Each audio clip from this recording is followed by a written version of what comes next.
Какви страхове или притеснения си имаш? Страхове бих казала, че имам. Страх ме е да не остана сама. Искам да имам другар до себе си. Стойностен човек. А какви страхове или притеснения имаш от самите тези действия, където трябва да се регистрираш, трябва тук да търсиш, нещо да действаш, нещо да правиш, да се учиш?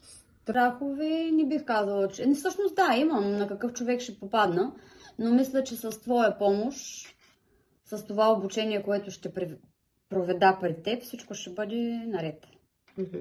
Мисля, че ще ме водиш в правилна Аз мисля, посока. че ти си имала страхове, за да не разбере някой познат.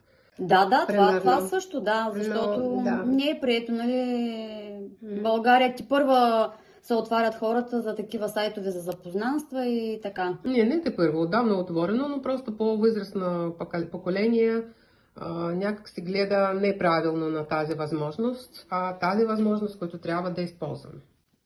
Да, със сигурност възрастните поколения не гледат с добро око на това.